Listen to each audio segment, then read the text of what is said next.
Raramdaman mo naman, di ba, kung masakit o hindi. Okay? So, yan.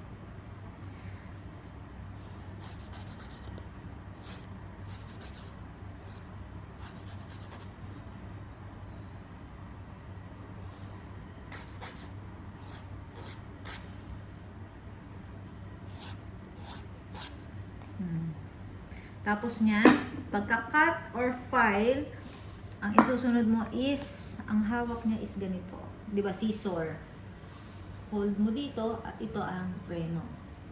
Ito ang proper way ng paghawak ng buffer.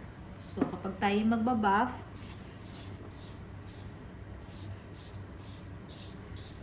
left and right and down. Left. Pag sanay ka na, pwede mo na siyang laruin. Ganyan, katulad sa akin. Pero wag masyadong madiin kasi iniiwasan natin ang overfiling ng kuko para hindi masyadong numipis ang kuko. Sakit? Mind lang. Ayan. Tatanggalin natin ang shine ng kuko.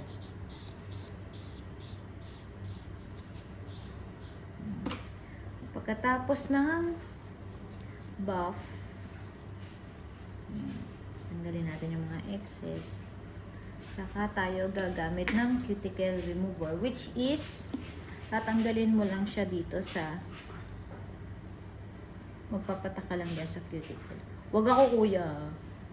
Pangit ang kuko ko. Hindi na mo may isang epal. Nakatalikod ka naman. Ma'am, may tanong siya. Ano yung tanong mo?